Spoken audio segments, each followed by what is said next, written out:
قربانی کیا ہے؟ تو آپ صلی اللہ علیہ وسلم نے ارشاد فرمایا، سنت ابیکم ابراہیم، یہ تمہارے باپ سیدنا ابراہیم علیہ السلام کی سنت ہے، ان کا عمل ہے کہ اللہ کے لیے اللہ کے حکم پر جب وہ عظیم الشان عمل پورا کر چکے تو اللہ نے امتحان لینا تھا، ایک آزمائش میں اتارنا تھا، اللہ نے اس کو پورا کر ابراہیم علیہ السلام نے اس کو پورا کر دیا۔ تو اللہ کا قرآن کہتا ہے ان ھذا لہو البلاء المبین، ابراہیم پر بہت کڑا امتحان تھا لیکن قد صدقت الرؤیا، انہوں نے اسے پورا کر دیا۔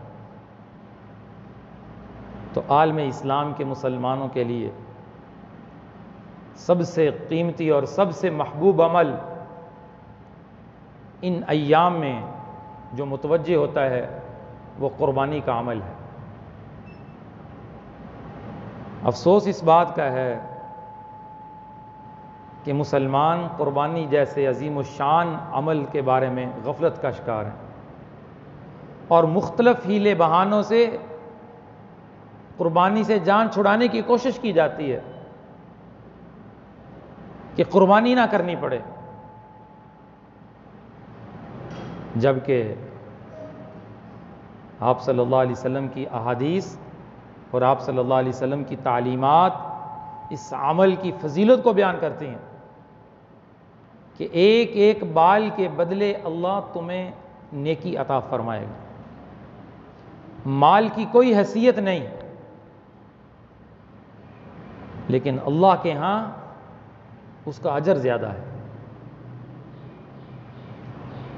تو سب سے پہلا عمل ان ایام میں نے سابقہ بیان میں عرض کیا تھا کہ ان ایام کا ادب و احترام کیا جائے، اور ساتھ یہ بھی بیان کیا تھا کہ جس پر قربانی واجب ہے، جس نے قربانی کرنے کا ارادہ کر لیا ہے، وہ ذی الحجہ کا چاند دیکھنے سے پہلے اپنے جسم سے بالوں کو صاف کر لے، ناخن کاٹ لے۔ اس کے لیے مستحب ہے، ثواب کی چیز ہے کہ اگر ان ایام میں اپنے بال اور ناخن کاٹنے سے قربانی ہونے تک رک جائے۔ اور تیسرا عمل ان ایام میں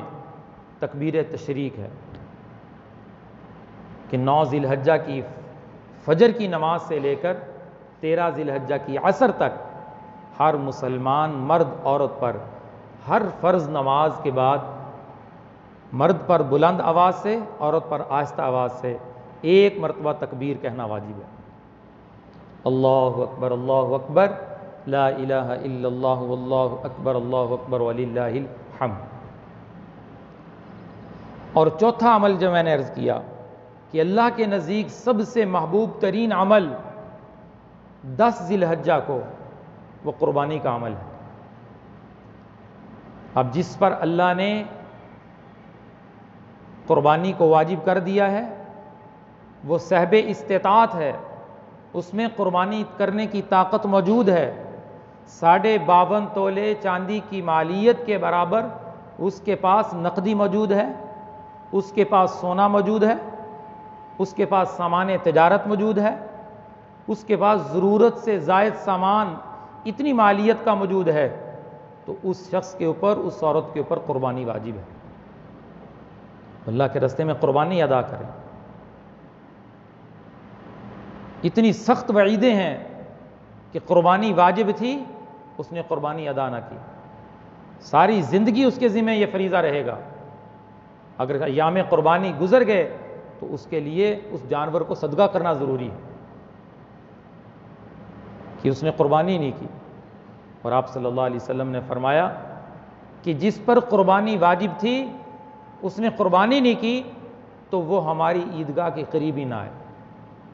تو وہ کہتے ہیں جی کوئی حرج نہیں، قربانی کرے یا نہ کرے، سنت ہی ہے۔ سنت نہیں ہے، واجب ہے، اور واجب جو ہوتا ہے وہ عمل میں فرض کے درجے میں ہوتا ہے۔ جیسے فرض پر عمل کرنا ضروری ہوتا ہے ایسے واجب پر عمل کرنا ضروری ہوتا ہے۔ اگر یہ عام سنت عمل ہوتا تو اتنی سخت وعید آپ صلی اللہ علیہ وسلم ارشاد نہ فرماتے۔ اور قرآن کی آیات نازل نہ ہوتی، فصلی لربک وانحر، نماز پڑھیے اور قربانی کیجیے۔ تو اس لیے جس شخص پر، جس عورت پر اللہ نے قربانی کو واجب کر دیا ہے، صاحب استطاعت ہے، اسے چاہیے کہ اپنی قربانی کا انتظام کرے۔ اب قربانی کا انتظام سب سے پہلے جس جانور کی قربانی کرنی ہے وہ جانور عیب سے پاک ہو، بے عیب جانور اللہ کے راستے میں پیش کیا جائے، اور اللہ کے راستے میں اس جانور کی قربانی کی جائے جو خوبصورت ہو، صحت مند ہو، جو تمہیں اچھا لگے، اللہ کو وہ پیش کرو، اور قربانی کو خوش دلی سے کرو، اور قربانی کو اللہ کے لیے کرو، قربانی کو اللہ کے لیے کرو، دکھلاوے کے لیے نہیں۔ اگر نام و نمود شہرت آ گئی تمہارے ہزاروں روپے ضائع ہو جائیں گے، صرف اللہ کے لیے۔ اب مسلمان نے اپنی ہمت اور استطاعت کے مطابق جانور خرید لیا۔ کئی اللہ والوں کے بارے میں سنا، وہ سارا سال خود جانور کی پرورش کرتے تھے کہ ہم نے اس کو اللہ کے نام پر ذبح کرنا ہے، اس کو اللہ کے نام پر قربان کرنا ہے۔ خود اپنے ہاتھ سے جانور کی پرورش کرتے تھے، محنت کرتے تھے، اس کا چارہ لاتے تھے کہ اس کی نسبت کس کی طرف ہے؟ اللہ کے راستے میں ذبح ہونے کی طرف ہے، اللہ کے راستے میں قربان ہونے کی طرف ہے۔ مولانا رشید احمد گنگوہی رحمۃ اللہ علیہ قربانی کے جانور کی خوب خدمت کرتے تھے کہ اس کی نسبت اللہ کی طرف ہو چکی ہے کہ اس کو اللہ کے راستے میں قربان کیا جائے گا۔ اب قربانی کا جانور آپ نے خرید لیا، اب قربانی کا وقت کیا ہے؟ قربانی کرنی کس ٹائم ہے؟ تو آپ صلی اللہ علیہ وسلم کی تعلیمات ہیں کہ آپ اپنی قربانی کو عید کی نماز کے بعد ذبح کریں گے۔ اگر کسی نے عید کی نماز سے پہلے اپنے جانور کو ذبح کر دیا تو آپ صلی اللہ علیہ وسلم نے فرمایا اس نے گوشت ہی کھایا ہے، اس کی قربانی قبول نہیں ہو، اس کو اب دوبارہ قربانی کرنا اس پر ضروری اور لازم ہے۔ یہ آپ صلی اللہ علیہ وسلم کی تعلیمات کے مطابق ہمارا عمل ہوگا تو وہ اللہ کی بارگاہ میں قابل قبول ہے۔ اگر آپ کی تعلیمات سے ہٹ کر اپنی من مرضی کے مطابق مسلمان کوئی عمل کرتا ہے وہ اللہ کی بارگاہ میں قابل قبول نہیں۔ حالانکہ قربانی کا ٹائم شروع ہو چکا ہے، ایام قربانی آ چکے ہیں، لیکن آپ صلی اللہ علیہ وسلم کی تعلیمات کے مطابق اس کو عمل کو کرنا ہے۔ سب سے پہلا مسئلہ یاد رکھیں، پہلی بات یاد رکھیں کہ قربانی کو عید کی نماز کے بعد، لوگ بڑی جلدی میں ہوتے ہیں، بس کہاں جلدی سے ہم فارغ ہو جائیں قربانی کر کے، 3 دن اللہ نے رکھے ہیں، جلدی کیا ہے؟ العجلۃ من الشیطان، جلد بازی تو شیطان کی طرف سے ہے۔ سکون سے کریں، اطمینان سے کریں، 3 دن اللہ نے دیے ہیں، کیا کرنا ہے؟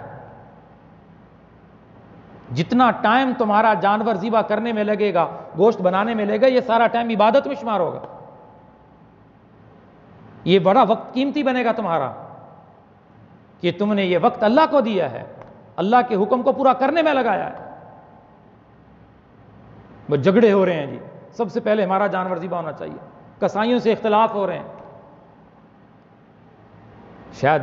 اجازت دے دی جاتی تو یہ صبح فجر سے پہلے قربانی شروع کر دیتے، ٹائم سے ہونی چاہیے جی۔ بھی 3 دن اللہ نے کیوں رکھے؟ اس میں حکمت اور مصلحت کیا تھی؟ یہی تھی نا، یہ کام لمبا ہے، تمہیں وقت دیا جا رہا ہے، تم اللہ کی عبادت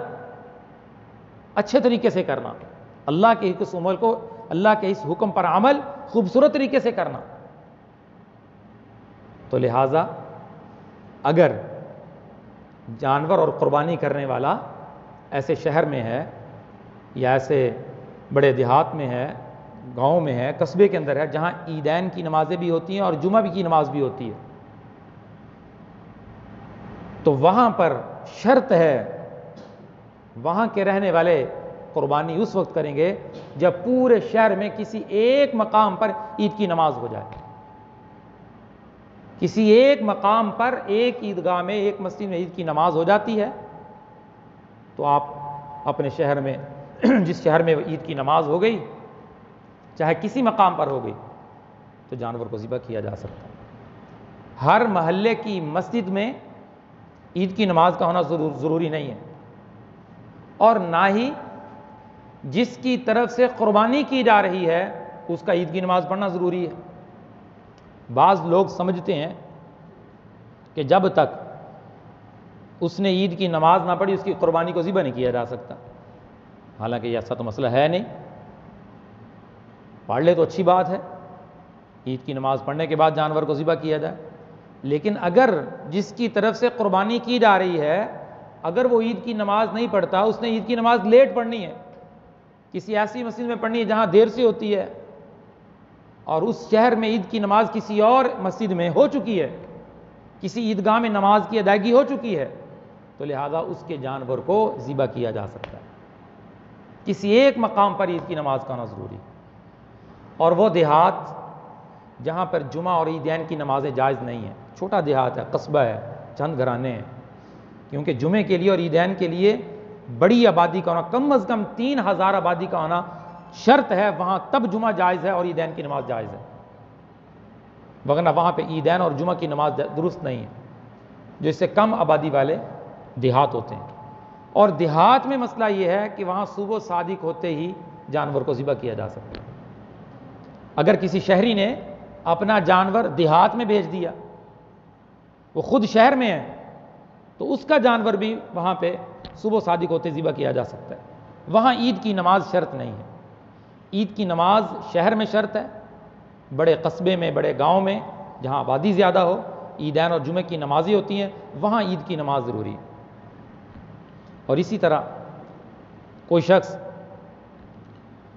مختلف چکوک کا رہنے والا ہے، شہر کے قریب جو چکوک ہوتے ہیں، بڑی آبادی ہوتی ہے، نام ان کے مختلف ہوتے ہیں، شہروں سے ہٹ کے ہوتے ہیں، لیکن ان کی آبادی زیادہ ہوتی ہے، 3000 سے زائد آبادی ہونے کی وجہ سے وہاں جمعہ بھی ہوتا ہے اور عید کی نماز بھی ہوتی ہے۔ اور ایک شخص کیا کرتا ہے، ہمارے شورکوٹ کینٹ میں سب سے پہلے جس مسجد میں عید کی نماز ہوتی ہے وہاں عید کی نماز پڑھتا ہے اور وہاں جا کر جانور ذبح کر دیتا ہے، تو یہ اس کے لیے جانور ذبح کرنا جائز اور درست نہیں ہے، کیونکہ جس جگہ جانور موجود ہے وہاں ابھی تک عید کی نماز نہیں ہوئی، جہاں جانور موجود ہے وہاں عید کی نماز کا ہونا ضروری ہے۔ عید کی نماز ہوگی تب قربانی کو ذبح کیا جا سکتا ہے، چاہے اس نے عید کی نماز پڑھ کیوں نہ لی ہو۔ کچھ لوگ اپنی قربانی کو خراب کر دیتے ہیں، ان دیہاتوں سے آتے ہیں جہاں پہ بڑے دیہات ہیں، بڑے قصبے ہیں، بڑے گاؤں ہیں، جمعہ اور عیدین کی نمازیں وہاں پہ ہوتی ہیں، شہر میں نماز پڑھتے ہیں اور جاتے ہی اپنا جانور ذبح کر دیتے ہیں، جبکہ اس گاؤں میں عید کی نماز ابھی تک ہوئی نہیں ہوتی، اپنی قربانی کو خراب کر دیتے ہیں۔ آپ صلی اللہ علیہ وسلم نے فرمایا جس نے عید کی نماز سے پہلے جانور کو ذبح کیا اس کی قربانی نہیں ہوگی، اس کی قربانی درست نہیں ہے۔ ایک یہ مسئلہ ہے، اور اسی طرح دوسرا مسئلہ کہ اگر آپ کسی کی طرف سے قربانی کر رہے ہیں، آپ کو کوئی قربانی کرنے کا وکیل بناتا ہے، جیسا کہ ہمارے کتنے لوگ بیرون ملک میں رہتے ہیں، وہاں پہ وہ قربانی کم ہی کرتے ہیں، جہاں پہ لوگوں کو کہہ دیتے ہیں اپنے عزیز و اقارب کو، اپنے بہن بھائیوں کو، والدین کو کہ ہماری طرف سے قربانی کر دیں، تو وکیل بنا دیتے ہیں ہمیں کہ آپ ہماری طرف سے قربانی کر دیں۔ تو اس میں پہلا مسئلہ یہ یاد رکھیں کہ جس کی طرف سے آپ قربانی کر رہے ہیں ضروری ہے کہ اس سے اجازت لی جائے، اسے بتایا جائے کہ میں آپ کی طرف سے قربانی کر رہا ہوں، وہ اجازت دے دے تب اس کی واجب قربانی ادا ہوگی، اجازت کے بغیر قربانی درست نہیں ہے۔ ہاں اگر ایک معمول ہے، اس کو بھی پتہ ہے اور آپ کو بھی علم ہے کہ ہم ہر سال اس کی طرف سے قربانی کرتے ہیں، اس کو بھی علم ہے، تو پھر اگر اجازت نہ بھی لی جائے تب بھی قربانی درست ہو سکتی ہے۔ یہ واجب قربانی کی بات ہے۔ اگر کوئی نفلی قربانی کسی کی طرف سے کرنا چاہتا ہے، نفلی قربانی میں اجازت ضروری نہیں ہے، بغیر اجازت کے نفلی قربانی کی جا سکتی ہے۔ جیسا کہ کوئی اپنے والدین کی طرف سے قربانی کرتا ہے، واجب قربانی کرنے کے بعد، اپنی قربانی کرنے کے بعد اس کے اندر اتنی طاقت ہے وہ اپنے والدین کی طرف سے کر دے، وہ کسی اور کی طرف سے کر دے تو وہ بھی ادا ہو جائے گی نفلی قربانی۔ کچھ لوگ کہتے ہیں کہ کسی کی طرف سے قربانی نہیں ہو سکتی، یہ بھی بات غلط ہے۔ اگر آپ اپنی واجب قربانی ادا کرنے کے بعد آپ کے اندر ہمت اور طاقت ہے، آپ اپنے بچوں کی طرف سے کرنا چاہتے ہیں، اپنی بیوی کی طرف سے کرنا چاہتے ہیں، اپنے والدین کی طرف سے کرنا چاہتے ہیں نفلی قربانی، تو یقیناً ان کی طرف سے کر سکتے ہیں، چاہے جن کی طرف سے آپ قربانی کرنا چاہتے ہیں وہ زندہ ہیں یا دنیا سے جا چکے ہیں، دونوں کی طرف سے قربانی ہو سکتی ہے۔ اور کچھ لوگ آپ صلی اللہ علیہ وسلم کی طرف سے قربانی کرتے ہیں، بہت اچھی بات ہے، آپ صلی اللہ علیہ وسلم کی طرف سے جو قربانی کرتا ہے بڑی مبارک بات ہے، کرنی چاہیے اگر اللہ نے ہمت دے رکھتی۔ آپ صلی اللہ علیہ وسلم بھی امت کی طرف سے قربانی کر کے گئے، فرمایا میری امت کے کچھ لوگ ہوں گے وہ قربانی نہیں کر سکیں گے، میں ان کی طرف سے بھی قربانی کر رہا ہوں۔ آپ مدینہ منورہ میں 10 سال رہے، ہر سال آپ صلی اللہ علیہ وسلم قربانی کیا کرتے تھے۔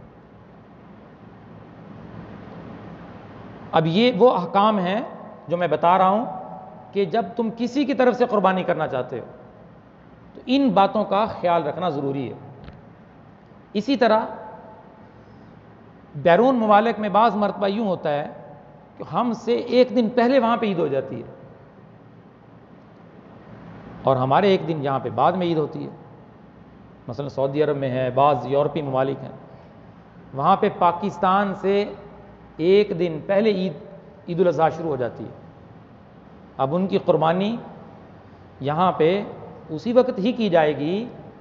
کہ یہاں پہ ایام قربانی شروع ہو چکے ہوں۔ اگر وہاں پہ ایام قربانی تو شروع ہو چکے ہیں لیکن جہاں پہ قربانی موجود ہے وہاں پہ ایام قربانی ابھی شروع نہیں ہوئے تو اس کی قربانی ذبح نہیں کی جا سکتی جب تک کہ جس جگہ پہ قربانی موجود ہے وہاں پہ دن شروع نہ ہو جائیں، چاہے وہ عید کی نماز پڑھ لیں، ان کے ہاں عید ہو جائے، ساری باتیں ہو جائیں، لیکن شرط ہے جہاں پہ وہ قربانی کرنا چاہتے ہیں، قربانی کروانا چاہتے ہیں، جانور موجود ہے، وکیل موجود ہے، وہاں بھی ایام قربانی کا ہونا ضروری ہے۔ تو بیرون ممالک والوں کی قربانی کرتے ہوئے احتیاط سے کام لیں۔ عبادات کا مسئلہ ہے، عبادات میں احتیاط لازمی کرنی چاہیے، تو ایسے وقت میں ان کی قربانی کی جائے کہ وہاں بھی ایام قربانی ہو اور جس جگہ ان کا جانور ذبح کیا جا رہا ہے وہاں بھی ایام قربانی ہو، دونوں جگہ پہ ایام قربانی موجود ہوں تو ان کی قربانی کو ادا کیا جائے، ان کی قربانی درست ہوگی۔ بہتر یہ ہے، احتیاط پر عمل یہی ہے، یہ نہ ہو کہ وہاں تو ایام قربانی ختم ہو چکے ہیں، یہاں پہ قربانی کروانے والا موجود ہے، موکل ہے، اور جہاں پہ قربانی کروا رہا ہے وہاں بھی ایام قربانی باقی ہیں، اگرچہ بامر مجبوری اگر کوئی قربانی نہیں کروا سکا، اس کی قربانی رہ گئی اور وہ ایسے ملک میں تھا یہاں پہ ایام قربانی ختم ہو چکے تھے اور اس کا جانور، اس کا وکیل ایسے ملک میں تھا جہاں پر ابھی تیسرا دن قربانی کا باقی تھا، بامر مجبوری اگر اس کا جانور قربانی کی نیت سے اس دن بھی ذبح کیا جائے تو اس کی قربانی ادا ہو جائے گی، جبکہ وہاں پہ ایام قربانی ختم ہو چکے ہیں۔ مجبوری کی صورت میں اس کی قربانی ادا ہو جائے گی، لیکن میں نے کہا احتیاط پر عمل یہی ہے کہ ایسے وقت میں ان کی قربانی کی جائے کہ وہاں بھی ایام قربانی ہوں اور جہاں ان کا جانور ذبح کیا جا رہا ہے وہاں بھی ایام قربانی ہو، یہ اصل بات ہے۔ اور اسی طرح آخری بڑا اہم مسئلہ، کسی ملک میں ہمارے ہاں اور اس ملک میں عید برابر ہے، جس دن ہمارے ہاں عید ہے اسی دن وہاں بھی عید ہے، ایام قربانی جس دن ہمارے ہاں آغاز ہو رہا ہے اسی دن وہاں بھی آغاز ہو رہا ہے، لیکن ٹائم کا فرق ہے، وہاں صبح صادق دیر سے ہوتی ہے، ہمارے ہاں جلدی ہو جاتی ہے۔ مثلا برطانیہ ہم سے 5 گھنٹے غالباً پیچھے ہے، ہمارے ہاں صبح صادق ہو جائے وہ تو سو رہے ہوتے ہیں ابھی۔ اب برطانیہ میں ایک شخص مقیم ہے، وہ اپنی قربانی پاکستان میں کروانا چاہتا ہے اور دونوں کے ایام قربانی ایک دن میں ایک وقت میں شروع ہو رہے ہیں، صرف ٹائم کا فرق ہے، وہاں صبح صادق 5 گھنٹے بعد ہوگی اور پاکستان میں صبح صادق 5 گھنٹے پہلے ہو چکی ہے۔ تو خیال کرنا چاہیے جب تک اس ملک میں صبح صادق نہیں ہو جاتی، ایام قربانی کا آغاز نہیں ہو جاتا، اس کی قربانی ذبح نہیں کی جا سکتی، انتظار کیا جائے۔ یہ نہ ہو کہ یہاں پہ عید پڑتی اس کی قربانی ذبح کر دی جائے، وہاں پہ ابھی دن شروع نہیں ہوا کیونکہ ان کا وقت پیچھے تھا۔ تو ان مسائل کی رعایت رکھتے ہوئے مسلمان اس فریضے کو ادا کریں، ان مسائل کی رعایت کریں گے تو آپ کا یہ عمل خوبصورت بنے گا، اور جتنا آپ عمل کو آپ صلی اللہ علیہ وسلم کی تعلیمات کے مطابق سیکھ کر کریں گے، پوچھ کر کریں گے، اتنا ہی وہ عمل اللہ کی بارگاہ میں قابل قبول ہوگا۔ ہر عمل میں یہ کوشش ہونی چاہیے۔ تو اللہ تو انسان کے دل کے تقوی کو دیکھتے ہیں، لن ینال اللہ لحومها ولا دماؤها، نہ اللہ کو تمہارے گوشت کی ضرورت ہے نہ تمہارے خون کی ضرورت ہے، اللہ کو وَلَٰكِن يَنَالُهُ التَّقْوَىٰ، اللہ دلوں کے تقوی کو دیکھتے ہیں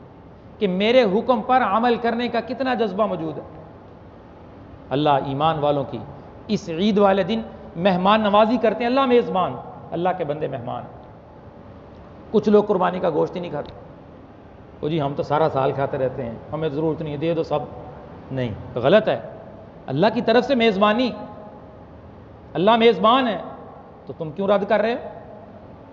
سارا سال کھاتے ہو، قربانی کا گوشت بھی کھاؤ کہ اللہ کی طرف سے تمہاری ضیافت ہو رہی ہے، خوشی کا دن ہے۔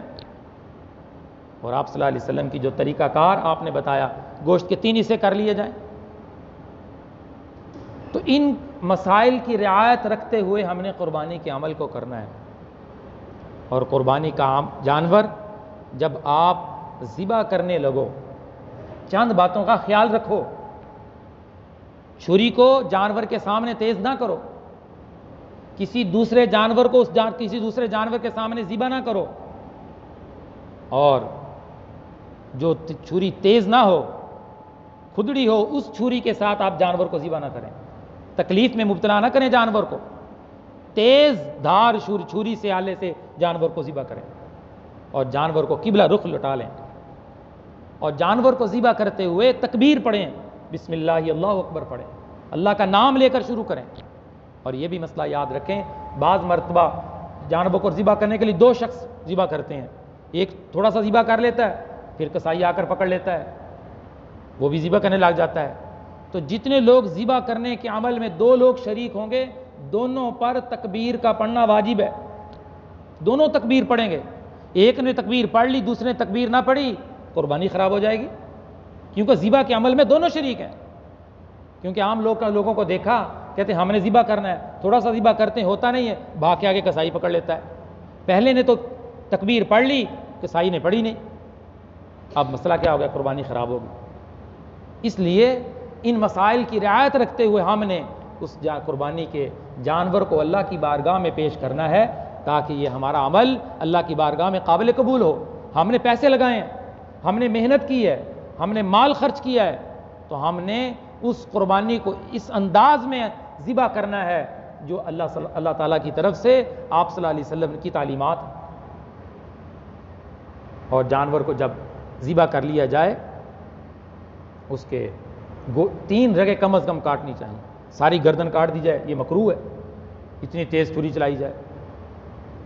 3 رگیں اس کی کٹ جائیں، جانور ٹھنڈا ہو جائے، اندر سے جو ناپاک خون ہے، نجس خون ہے، دم مسفوح ہے، بہنے والا خون ہے، وہ نکل جائے تو جانور پاک ہو جائے گا۔ وہ خون ناپاک ہے جو بہہ جاتا ہے، اور اس کے بعد جو ذبح کرنے کے بعد جو گوشت کو خون لگا رہتا ہے وہ ناپاک نہیں ہے، کیونکہ ناپاک خون ذبح کرنے سے نکل جاتا ہے۔ تو خون کو اچھی طرح سے نکلنے دیں، جب دم مسفوح نجس خون نکل جائے گا جانور پاک ہو جائے گا۔ اب اس جانور کے گوشت کے 3 حصے کرنا مستحب ہے، سارا بھی رکھ سکتے ہیں، تو ایک عزیز و قارب کو دے دیا جائے، ایک غریب لوگوں کو دے دیا جائے، ایک حصہ گھر میں رکھ لیا جائے، 3 حصے کر لیں۔ یہ مستحب عمل ہے، کوئی فرض واجب نہیں ہے، عمل کریں گے تو انشاءاللہ ثواب ملے گا اس کے اوپر۔ تو یہ اللہ کی طرف سے اپنے بندوں کے لیے مہمان نوازی۔ اس دن کو ہم قربانی کے عمل میں گزاریں، جتنا وقت صرف قربانی کے عمل میں کریں گے، اللہ تعالیٰ کی رضا میں وقت گزرے گا، اللہ تعالیٰ کی عبادت میں وقت گزرے گا۔ جلدی نہ کریں، میں نے پہلے کہا دیا جلدی نہ کریں کہ فلاں جگہ، اگر آپ کرنا چاہیں آپ جلدی بھی کر سکتے ہیں، لیکن اتنا جلدی نہ ہو کہیں آپ کی قربانی ہی خراب ہو جائے، کہیں آپ عید کی نماز سے پہلے ذبح کر بیٹھے، کہیں ذبح کرنے میں خرابیاں، مسائل کی رعایت ہی نہ رکھیں۔ تو ان تمام باتوں کی رعایت رکھتے ہوئے جانور کو ہم ذبح کریں گے، اللہ کی بارگاہ میں پیش کریں گے انشاءاللہ۔ میرے نبی نے فرمایا پہلا خون کا قطرہ گرتے ہی سارے گناہ آپ کے معاف ہو جائیں گے، یہ میرے نبی کا فرمان۔ ان فلسفہ بیان کرنے والوں کے فلسفے میں نہ آئیں کہ بھئی قربانی کے جانور کے خون کو بہانا تو یہ پیسے کو ضائع کرنا ہے۔ کتنی سخت بات کرتے ہیں، کتنی آپ اللہ تعالیٰ کے حکم کے خلاف بات کرتے ہیں، العیاذ باللہ، کہ خون بہانا پیسے کو ضائع کرنا ہے۔ اللہ اکبر، کتنی عجیب بات کرتے ہیں۔ کیا حج کرنے جانا یہ پیسے کو ضائع کرنے والی بات ہے؟ ہر عمل کا اپنا مقام، اپنا درجہ ہے، اپنا وقت ہے۔ قربانی کا جو ثواب، جو مقام، جو فضیلت ان دنوں میں اللہ نے رکھی ہے، دوسرے ایام میں ہے ہی نہیں۔ چاہے لاکھ قربانی آپ کر لیں اللہ کے راستے میں، یہ مقام اور مرتبہ تمہیں سارا سال نہیں ملے گا جو مقام اور مرتبہ ان دنوں میں قربانی کرنے کا ملے گا۔ فرمایا قربانی والے دن اللہ کے نزدیک سب سے پسندیدہ عمل قربانی کا اور عمل ہی نہیں ہے، سب سے محبوب عمل قربانی کرنے کا ہے، اللہ کو یہی عمل پسند ہے۔ اللہ دیکھنا چاہتے ہیں کہ میرے حکم پر عمل کرنے کا کتنا جذبہ موجود ہے۔ کتنے لوگ ہیں، زیور ہے، نقدی ہے، پیسے موجود ہیں، قربانی کرتے نہیں ہیں۔ اور وہ لوگ بھی خوش قسمت ہیں کہ قربانی ان پر واجب نہیں، اس کے باوجود وہ قربانی کرتے ہیں ثواب لینے کے لیے، اللہ کے حکم پر عمل کرنے کے لیے، اللہ کی محبت میں، اللہ کے عشق میں، کہ اللہ کے راستے میں ہم بھی قربان کریں جانور کو، ہم بھی اللہ کے راستے میں مال خرچ کریں۔ یہ خوش قسمت لوگ ہیں کہ اللہ نے قربانی واجب بھی نہیں کی، اس کے باوجود اللہ کے راستے میں قربانی کر رہے ہیں۔ آپ صلی اللہ علیہ وسلم تو حج کے موقع پر 100 اونٹ ذبح فرمایا کرتے تھے۔ تو لہٰذا خوش دلی سے ایمان والے قربانی کریں گے۔ چھوٹا جانور ہے، بکرا بکری ہے، دمبا ہے، بھیڑ ہے، 1 سال کا ہونا ضروری ہے، دوندا ہونا ضروری نہیں ہے۔ کچھ لوگ کہتے ہیں جی دوندا ہونا ضروری ہے، بڑا دیکھتے ہیں، چھان بین کرتے ہیں۔ دیکھ لیں، بہتر ہے، اچھی بات ہے، چھان بین کرنی چاہیے، لیکن اگر کوئی معتبر گھر آنا ہے، بااعتماد لوگ ہیں، وہ بتا دیں کہ بھئی یہ جانور سال کا ہے، تو حدیث میں جو بات آتی ہے وہ سال کا ہونا، عمر، اس کی عمر کی بات ہے کہ اس کی عمر 1 سال کی ہو جائے تو اس کو اللہ کے راستے میں قربان کیا جا سکتا ہے۔ بڑا جانور گائے ہے، بھینس ہے، وہ 2 سال کی ہو جائے، اور اونٹ ہے تو وہ 5 سال کا ہو جائے۔ تو دوندا ہونا ضروری نہیں ہے، دانت کا ٹوٹا ہونا ضروری نہیں ہے، اس جانور کی عمر کا پورا ہونا ضروری ہے۔ اگر وہ اس عمر کو پہنچ جاتا ہے جو شریعت نے حد مقرر کی ہے تو اس جانور کو اللہ کے راستے میں قربان کیا جا سکتا ہے۔ اللہ تعالی ہمیں ان مسائل کی رعایت رکھتے ہوئے جانور کو اللہ کے راستے میں قربان کرنے کی توفیق عطا فرمائے۔ وآخر دعوانا الحمدللہ۔